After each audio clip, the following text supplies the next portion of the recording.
Hello दोस्तों, कैसे हो आप सब। आज है हमारे चैलेंज का डे 4।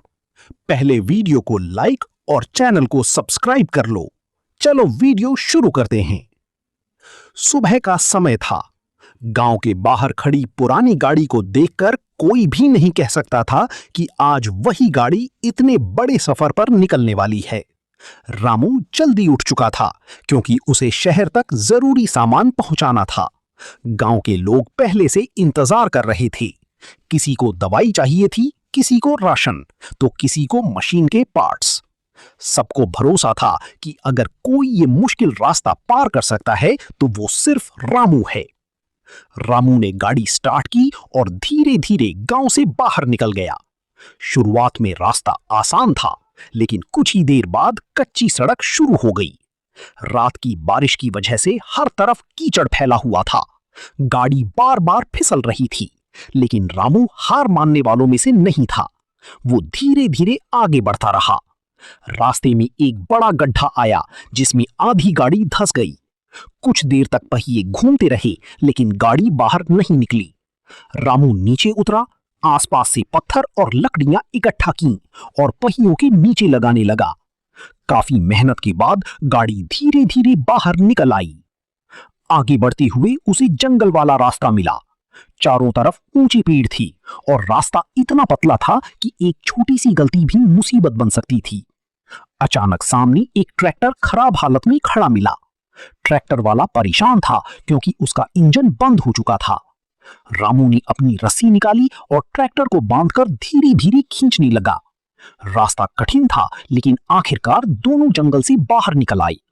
ट्रैक्टर वाला खुश होकर रामू को धन्यवाद देता है और उसे आगे के रास्ते के बारे में चेतावनी देता है कि पहाड़ी इलाके में बारिश बहुत ज्यादा हुई है।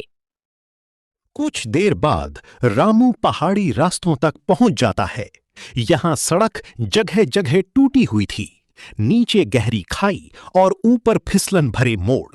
गाड़ी धीरे धीरे ऊपर चढ़ रही थी। तभी अचानक तेज बारिश शुरू हो गई। सड़क पर पानी बहने लगा। रामू ने गाड़ी रोकने की कोशिश की, लेकिन पीछे से मिट्टी खिसकने लगी। उसे जल्दी फैसला लेना था। वो पूरी हिम्मत के साथ गाड़ी को आगे बढ़ाता है। कई बार ऐसा लगता है कि गाड़ी नीचे फिसल जाएगी, लेकिन आखिरकार वो सुरक्षित ऊपर पहुंच जाता है। पहाड़ी के ऊपर एक छोटा सा गांव था, जहां लोग कई दिनों से फंसे हुए थे। सड़क टूटने की वजह से कोई वाहन वहां तक नहीं पहुंच पा रहा था। गांव वालों ने रामू से मदद मांगी। उसने अपनी गाड़ी में जितना सामान आ सकता था उतना रखा और लोगों तक पहुंचाने लगा। बच्चे खुशी से उसके पीछे दौड़ने लगे, क्योंकि कई दिनों बाद कोई वहां पहुंचा था। रात होने लगी थी, लेकिन सफर अभी बाकी था। अब उसे शहर तक पहुंचना था। रास्ते में एक पुराना पुल मिला जो आधा टूटा हुआ था। नीचे तेज बहाव वाली नदी बह रही थी। रामू कुछ देर सोचता रहा, लेकिन वापस लौटने का कोई रास्ता नहीं था। उसने धीरे धीरे गाड़ी पुल पर चढ़ाई। लकड़ियों की आवाज आने लगी। पुल हिल रहा था, लेकिन वो रुकता नहीं। आखिरकार गाड़ी दूसरी तरफ पहुंच जाती है और रामू राहत की सांस लेता है। आगे हाईवे शुरू हो जाता है। यहां तेज रफ्तार ट्रक और बड़ी बड़ी बसें चल रही थीं। रामू की पुरानी गाड़ी उनके बीच धीरे धीरे आगे बढ़ रही थी। तभी अचानक उसकी गाड़ी का इंजन गर्म होने लगता है।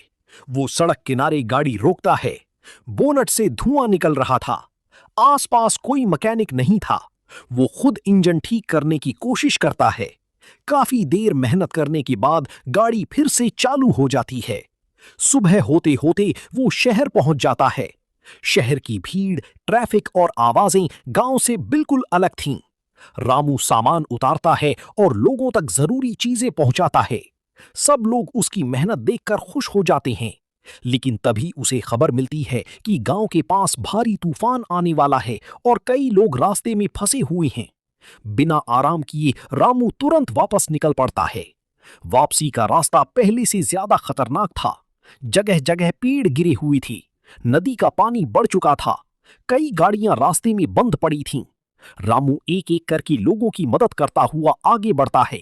कहीं वो किसी की गाड़ी धक्का लगाकर चालू करवाता है, कहीं रस्सी से खींचकर बाहर निकालता है। धीरे धीरे पूरा रास्ता पार करते हुए वो आखिरकार गांव पहुंच जाता है। गांव वाले उसे देखकर खुश हो जाते हैं। सब लोग उसकी बहादुरी की तारीफ करते हैं। बच्चे उसकी गाड़ी के आसपास इकट्ठा हो जाते हैं। रामू आसमान की तरफ देखता है। बारिश रुक चुकी थी और सूरज धीरे धीरे निकल रहा था, लेकिन उसे पता था कि उसका अगला सफर अभी बाकी है। अगले दिन फिर एक नया चैलेंज उसका इंतजार कर रहा होगा।